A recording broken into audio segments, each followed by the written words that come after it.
193.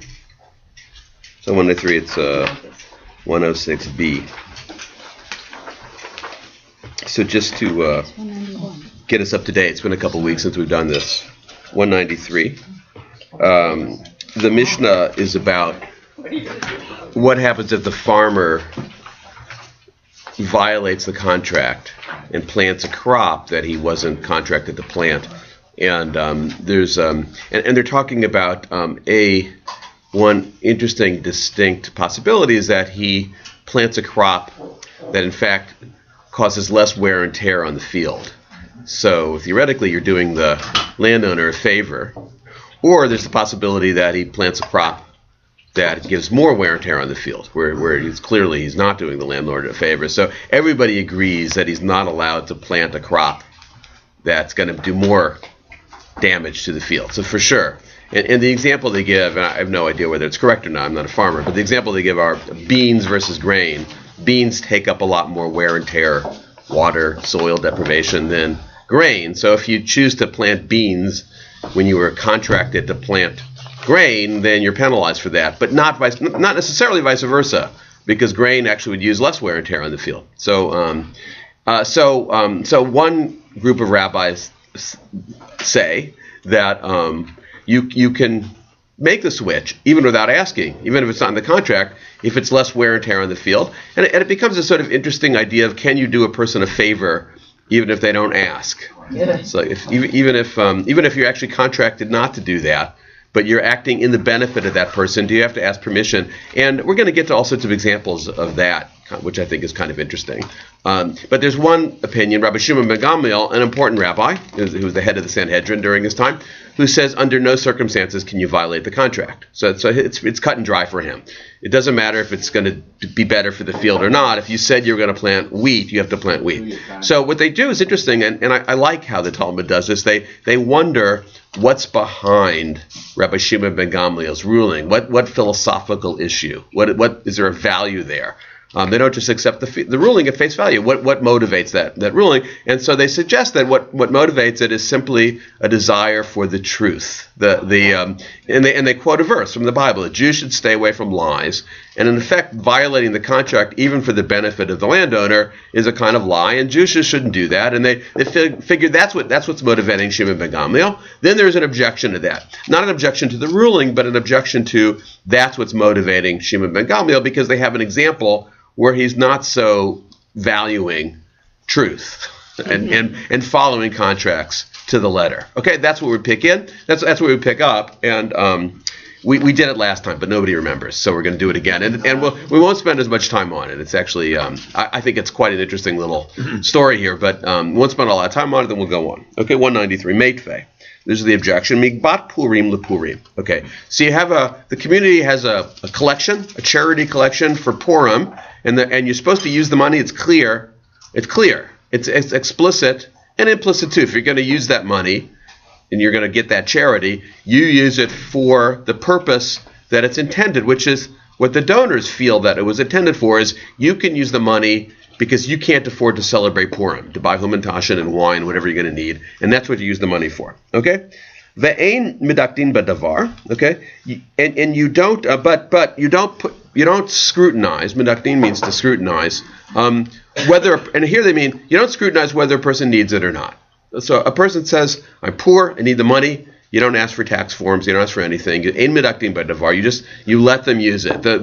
And we can go deeper into this if you feel like it. But the fact that they're asking for it alone is enough evidence that they need it. Okay, but there is a rule. The ein ha'ani rashai lekach me'en ritzu ala sandalo. But the person who is taking, I actually categorized the person as poor. The poor person can't use it to repair a strap in his sandal. The reason they use that as an example is because that's a very cheap thing to do. So you can't use it you have to use that money, every bit of that money, to celebrate Purim. You can't do it to fix your shoes. It's an interesting example because everyone needs shoes, of course, and also taking a penny to repair your sandals, it's very cheap. Wouldn't cost very much. Doesn't matter. That's what they're saying. You can't use it for any purpose other than purchasing the food for Purim that you need to celebrate Purim. Okay? Ela im kain, unless he na b'ma'amad anshe ha'ir, unless you worked out ahead of time. So you can go to the the directors of the fund and say, I'd like to use some of this for my sandals. Maybe they'll say yes, maybe they'll say no, but you can't do it on your own. And here it's a contract. It's an implicit contract. You're taking money, but it's clear what the money should be used for. And here it's very clear. The rabbis say you can't choose what it's going to be used for. That's switching the contract without actually switching the contract ahead of time, right? Making that agreement with the people that run the fund. Divrei Rabbi Akiva, that's what Yaakov, that's what Rabbi Yaakov, Shamar Mishum Rabbi Meir, who said in the name of Rabbi Meir.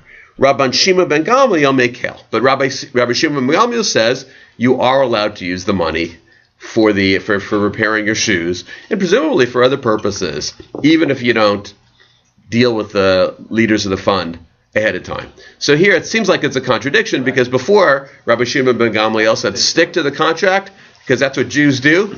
And here suddenly we've got Jews still, and he's allowing you not to stick to the contract. So there must be something else besides just being very strict about contracts that's motivating Rabbi Shimon ben Gamliel. It can't be that he's so strict all the time about the letter of a contract. Okay? Everything clear so far? Okay. Amar Abaye.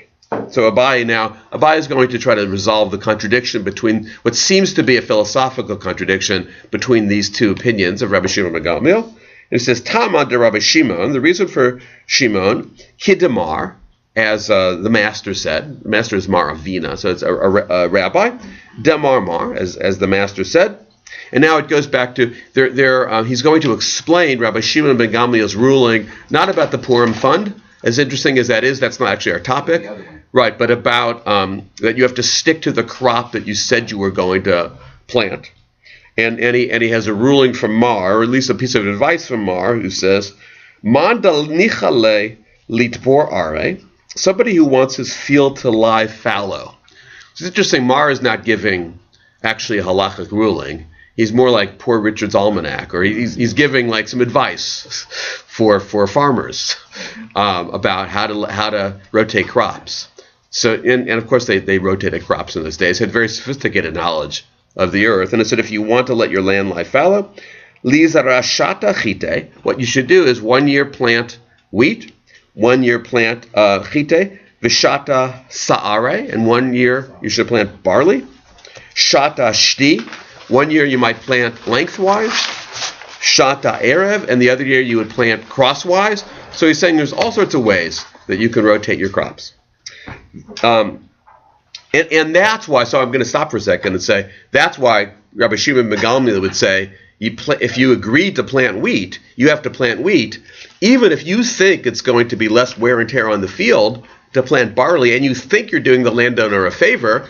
Maybe you don't know the landowner's intent, and maybe the landowner was really expecting you that year to plant wheat because he has his own crop rotation system, and he doesn't have to inform you of that because he's got a contract that says you're going to plant wheat, and suddenly you're planting barley, and then he has a legitimate claim against you, even though it seems like you're doing him a favor. So that's what's motivating Shimon ben Gamliel, not a very strong philosophical commitment to every letter of a contract, but understanding there's more to it. There may be more to it than you're assuming. So if you're going to change crops, make sure you check first. And that's why Shimon ben Gamliel makes the ruling the way he does. Okay? But then I'm going to go on Velo Amran, but you wouldn't have this strict ruling El Delo Karev Vitane unless there was evidence.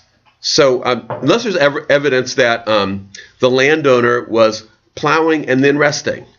So if you can bring evidence that the landowner has not been doing crop rotation in order to rest his field, then you can switch the crop, assuming that that the new crop has less wear and tear. Okay, but so in other words, the landowner has to bring proof. When the landowner brings suit that you change crops, he has to bring proof that in fact he had a whole crop system rotation planned out. And then the court can see that, and the court then can rule against the sharecropper. Okay? Aval kare vitane leit lanban. Okay. But if he's not, in other words, if he's not plowing and resting, if he's not showing any evidence that there's been a kind of crop rotation system, then the landowner can't bring suit that you violated the contract. Okay? How are we doing? Good. All right. Making some progress. Tvua. All right. Now they go on quoting the Mishnah. Tvua. Lo yizra'enu kitnit. Okay? So the quote from the Mishnah is that if you contracted for grain, tfuah, you shouldn't plant beans. Because beans take up more wear and tear on the field. Whatever that means. I don't even know what that means, to be honest. But that's my understanding. That's how Rashi explains it. It's harder on the soil, nutrients, water, whatever it might be. Yeah. Okay. We're going to comment on that. Matne le Rav Yehuda le Ravin. So Rav Yehuda said to Ravin. Rav Yehuda was Ravin's teacher, and he had a series of quotes which we have in the Talmud, and several of them are relevant to what we're talking about right now. Some of them are not relevant, but we're going to say them anyway, because sometimes the Talmud becomes like a broken record, where it gets on one topic and it can't get off until somebody nudges them. So anyway, let's read this. So Rav Yehuda said to Ravin, Tvuah Yizra'enu kitnit. So Rav Yehuda says to Ravin, if you contracted to plant grain, you are allowed to plant beans. All right, that's a problem, because that's a direct, complete, explicit contradiction of the Mishnah. And Rav Yehuda is a smart guy, and here he is. He's teaching a student Ravin. So Ravin is a little concerned because Ravin knows the Mishnah. He's thinking, is my teacher senile? Does my teacher can't read? I mean, why would he say something that's directly contradictory to the Mishnah? So Amarle, he says back to him, Vaha anantnan. But we say, in other words, I read in the Mishnah, it says in the Mishnah, and the Mishnah is our law code, it's authoritative, Tfuah, grain, lo yizra'enu kitnit. If you contracted for grain, you should not plant beans. Okay. I like this because it's a very direct back and forth. Can you plant them or can't you? Amarle. So Ravin ends back and says, Lo kasha. He says, don't plant kasha? No. You got the joke, which is very, very, I mean, it's, you know that. You have to study Talmud for years to get a joke like that. Right, all right. No, kasha is not kasha. It means it's not a difficulty, like kushya, right? So it's not a difficulty. Now, like this, and this is a very, we end up with a very important principle. Ha-lan v'ha-laho. This is for us. What I'm talking about is for us. And what they are talking about is for them. Lahem, laho. Okay, so who are we talking about? Who is us and them here? One's in exile and the one's in Israel. One's in Israel and one's in Babylonia. All right, so Ravin and Rav Yehuda live in Babylonia. The Mishnah was written in Israel. And they're saying what they're talking about, their agricultural techniques, everything that they talk about with agriculture holds for Israel, thousands of miles away. It doesn't hold for Babylonia. So therefore, we have to come up with our own principles. So it's very interesting. They are not us. Right. We have our own systems to deal with. We have our own facts on the ground that we have to deal with.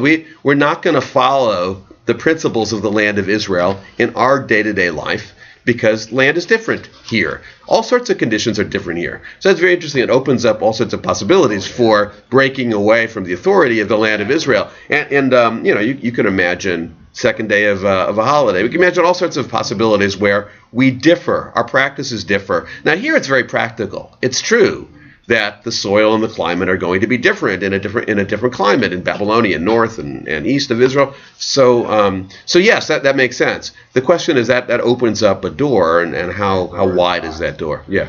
Well, it's not just land of Israel or not. Yeah. Things like a different time, a different way of thinking. I mean, yeah, exactly. All sorts of rationalizations you could use. Yeah, although they're important too. It's not strictly speaking just rationalizations. Times are different. Rationalizations are poor. Right. So you can have good rationalizations. Times really are different. Situations are different. So this like a lot of you could call it a slippery slope in the Talmud. At the same time, it's also I would also characterize it as confidence in the intellectual and spiritual abilities of the Jews to adapt to their local conditions. We're not going to use the Mishnah as a kind of trap or a jail to ensnare us in practices that no longer make any sense. Yeah. So right away you have that in Talmud. He says that may make sense for them there, but then, it's them there then, but this is us and this is now. And these are our conditions, and it's not going to work for the soil. So yes, you could expand that to all sorts of possibilities for innovations. We have to apply the law to us now in our lives, especially when you're talking about land, and soil and farming. where it's very clear conditions are going to be different, but it opens a door to different interpretations for different times and different places in all categories. Well, do the ultra-Orthodox adapt as much? They don't adapt as much. No, they don't. That's the characterization. That's a difference in Jews all through the ages. How much are you changing and adapting to local conditions? Because Jews did spread out all over the world, so they have all sorts of different conditions. Ways of responding to those. And you remember, I think it was last week when we had Moses in the back benches of the Beit Midrash, not understanding the Torah that he wrote. It's very clear in that story. He doesn't understand the Torah he wrote because it's changed, because conditions have changed. That's why. And very simple example. So you think of the ultra-Orthodox as being the most tied to tradition, but if Moses were to see an ultra-Orthodox Jew today in Mea Shearim, the first thing I think Moses would ask is, why on earth are you wearing that in the middle of the summer? Exactly. Yeah. Right, because you're wearing the clothing of 19th century Polish aristocracy in the winter. Why would you be doing that? That's not in the Torah. And the guy's going to look at his clothes and he's not going to have an answer for that. But the answer is, at some point in the 19th century in Poland, they adopted Polish dress, and that became Jewish dress, and then they get so tied to it that they wear it. So, but that's a simple example, but it's how they dress day to day. So they've adapted. They just haven't adapted to now they live in the Middle East where it's 100 degrees today. It's like 100 degrees, and they're still wearing it. So it takes them a little while. In 200 years they'll be wearing sandals and shorts and. Right. It takes 300-400 years to fit. Mind you, ask the question: is this the same religion? Yeah, you might. There'd be a lot he wouldn't understand. Yeah, that would be an interesting question, because I don't know what their answer would be to that. Yeah. I don't know. They're going to say, well, that's what my grandfather wore. That's what my, do they think Moses dressed that way? Do they think King David dressed that way? No, I asked the guy one time, and they said this is how they dress. This is how Moses dressed. This is how King David dressed. So they're taught that. I can tell you, I don't know very much at all about anything and about history, but I do know that King David did not dress that way. that's all I can. Yeah. When he was dressed at all. That's sad that they would have that I know, orientation. You think it's sad? I think it's actually really beautiful in some ways too. I think it's just like, really, wow, that's how powerful the religious and poetic imagination is. They really believe. They teach their children, you're dressing the way King David dressed. And they impose that. I think there's something, you might say there's something kind of lunatic about it, but I also think there's something, is a tribute to the human imagination too, that they really would believe that. I think it's separateness, that they want to demonstrate that they're separate, and if you're going to be part of this exclusive group, well, for sure. Yeah. I mean, that's definitely part of sociologically what's going on, psychologically what's going on. Yeah, and the smarter ones, the more sophisticated ones, and there are sophisticated ones among them, would recognize that. That would be their answer. We dress this way to distinguish ourselves from you goyim. Yeah. All right, let's go on. 195.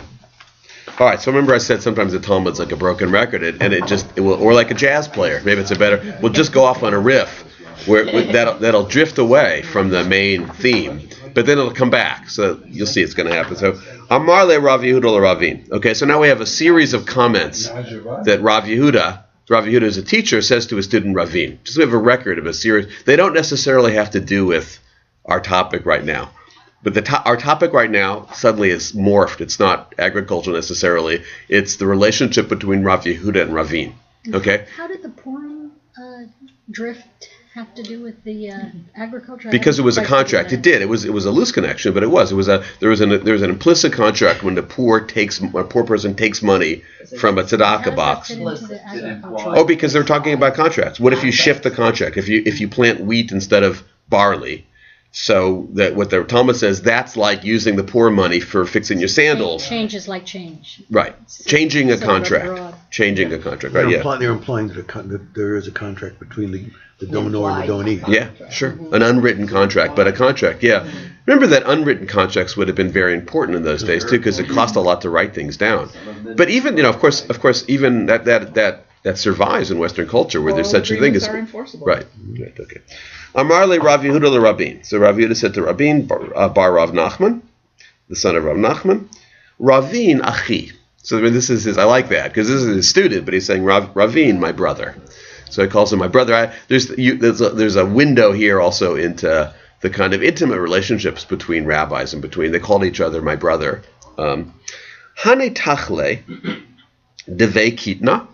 So the a tachle is a kind of weed. I'm not sure exactly how he translates it, but cress. All right, so it's a weed, a noxious weed that could take up space in your garden for what you're going to. I'm not sure what cress even means, honestly, but tachle is a kind of weed that grows in flax. All right, so it's a weed that's growing in your crops. Ein bahem mishu gezel.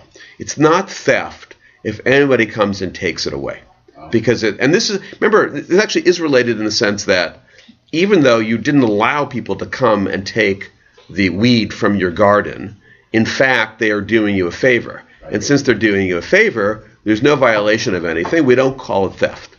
Okay, that's actually interesting, and also again, it gets to this sort of you can do people a favor without asking their permission. I decided to weed your garden for you because I actually need these weeds for whatever. Maybe I'm going to make fancy hats, whatever, or stuffing or something. I need them. You need them gone, and I didn't feel like I had to ask you. And then it comes to the rabbis, and the rabbis say it's not gezel. Gezel is theft. It's not considered theft. You can take them. Okay. However, omdot al gvulin. But if it's on the border of the field, implying that actually you're using those weeds for a purpose, which is to delineate your field, to separate your field, yesh b'hem mishum gezel. At that point, there is theft. Okay. Now there's a third part to this ruling. Ve'im hukshu lezera. But if there's a point in this weed's life where it becomes hardened and it takes on seeds. Okay. Afilu debe kitna nami, and even if it's in the field itself, yesh bahem mishum gezel. Okay, so now once the weed hardens and has seeds in it, and someone takes it, then it is theft. Okay, now the question is going to be why? My tama. So what's the difference? Because it's still a weed, and it's not being used to mark a border. So why suddenly is it theft when before it wasn't? And the answer is my afsid, because what was lost in the field is already lost. In other words, because the weed at that point has already done its damage to the field. So in fact, the guy who takes it is not doing you a favor, because that weed has already created all the damage it's going to create once it hardens and has seeds. Of course, they know about these things. It's not doing any harm either. But it's not taking it away is not right. But taking away. But remember, the whole idea is that you didn't get permission. See, you came to my field and you took my weeds. Those are my weeds. Okay, so I'm not going to charge you with theft if you were doing me a favor. However, if you're not doing me any favor, then suddenly I could say, hey, you're in my field. What are you doing? Just ask permission. He didn't ask permission. So what he's saying is it's only not theft if I can demonstrate a direct benefit, a measurable benefit. So even if it's neutral, that's what he's saying here. It's neutral. It doesn't do him any harm, yes. But you can't come into my field unless you're doing me a benefit. Even if you're doing no harm, you can't come and take my weeds. Okay. And you certainly can't take it if I have it there for a purpose. Then it's theft. That's the border, if it's marking a border. What if the landowner actually wants the grass to the weeds to grow so that he can later use the seeds for future usage? Yeah. That would be considered theft. Right. It's not considered theft. I know. It's an interesting. I think this is to me kind of the slippery slope and the difficulty with any of the I'll do you a favor without asking. There's a whole series of rulings of I'll do you a favor without asking. And you can see the rabbis go back and forth on it. Right? Rabbi Shimon ben Gamliel doesn't like it because he says that you don't know the full story. It may be that it's a system of crop rotation. So you're saying the same thing. You don't know the whole story. Like, just don't go into people's fields and take things. That's a better ruling for me. Right. But consistency. And in some ways they're being too clever. They don't. But I don't know. It's a good question. Maybe the courts could get clogged, or they don't want minor crimes in their court. So they're saying just get out of here. You know what? He's doing you a favor. So maybe that, I don't know. Is that where the expression "tu minisha toive" comes from? Yeah, right. Right. That's in English too, though. Yeah. Can you translate that? Oh, don't do me any favors. Yeah. So we're always looking at the original, the literal translation and some discussion. Yeah. But We never look at Rashi, which most Oh, of yeah. us can't read. Yeah, yeah. So is it Rashi say anything different? It'll give you more detail. No, than what I just said right now, not really, no. Yeah, actually, it's interesting you should mention that because in the next section, we have a very serious disagreement between Rashi and all other commentaries about the case itself. And it's an interesting case. And Rashi interprets it differently than all other commentaries. And Steinsaltz made a decision in this edition that he's always going to follow Rashi. And Rashi is right about 93% of the time. It's my inexact. Rashi's not right all the time. He's not. I mean, it's amazing what Rashi did, but he's not right all the time. So that's where Steinsaltz, I think. So Steinsaltz has to kind of tie himself in knots in the translation and commentary when he elects to follow Rashi. And we're going to get to that in a second. At the same time, when I say that, and so in this particular case, I don't think that Rashi's correct. Rashi's interpretation, which we'll have time just to start with, doesn't seem to be the logical explanation, although, and most other commentaries disagree with him. Rashi's not the only commentary. He becomes the most famous commentary, but he's not the only. There was a whole series of people. And then the people that disagree with him are generations that come later, including his direct descendants, like his grandchildren wrote another commentary too, where they often disagreed with their grandfather. Okay, so I'm just going to get to that as long as you brought it up, and then we'll stop. Amar le Rav Yehuda le Ravin. So another teaching, Rav Yehuda le Ravin. Bar Nachman. Ravin achi. So again, he uses the Ravin, my brother. Hani dile dilach v'dilach dili. There are things where what's mine is yours, and there are things where what's yours is mine. What yours is mine. So he's giving him like a little lesson on, I guess it would be sort of communal property, and he gives him an example. What's interesting is the commentaries go back and forth and thinking, did Ravin and Yehuda, were they neighbors? Why does he keep on calling him my brother? Maybe they lived right next to each other, and maybe they shared a field, or their fields were right next to each other, and that's why he's talking about this. Actually, of course, we have no idea. And maybe Achi was just a way that he would call him, and he's just and my feeling is he's just teaching him Jewish law. It's not necessarily the two of them that are there, but for some reason, one of the commentaries thinks the two of them must have been in dispute, and what's coming out now is Rav Yehuda telling him, here's how it is. Yeah. Anyhow, let's read the case. Nahug b'nei Mitzra. Let's say two people have adjacent fields, so they share a kind of border. Ilan anotelekan, and you have a tree, and this is classic with next door neighbors. You have a tree that leans one way or the other. Whose responsibility is it? Even if it's on. So right, exactly. I mean, and then it's a question of, is it the branches or the roots where it is? So let me tell you, and then we'll stop. The big disagreement between Rashi and the commentaries is when the Talmud says that it's leaning one way. I think most people assume we're talking about the branches. Right. Okay, but it could also be the roots. The roots could be more, and I think it's interesting because Rashi was a farmer. We know for sure, and so for Rashi, it makes more sense to look at all this as the roots are on one side of the field and the branches end up on the other, and he feels like the person who has the roots on his side of the field should get most of the benefit, because the roots take the nutrients out of the soil. Whereas someone who's not a farmer might say, look, there's a tree. Who knows which way it's going to go with the fruit and the branches? Who knows? It's if you're not a farmer, you think it's just kind of random the way it bends that way or that way, or it depends on weather patterns. And who gets the fruit? The question is, who gets the fruit? So it seems to me the Talmud is probably saying, if the fruit is bending towards you, you get to keep the fruit. Whereas Rashi says, if the roots are bending towards you, you get to keep the fruit. The problem is that it's just the language itself. The word bend implies that the Talmud is talking about branches and not roots. Roots don't bend. I mean, roots are planted in the ground by definition, whereas the branches could bend one way or another depending on the weight. But Rashi chooses to read the whole thing as referring to roots and not to branches, whereas every other commentary talks about it as, and it ends up with a different ruling.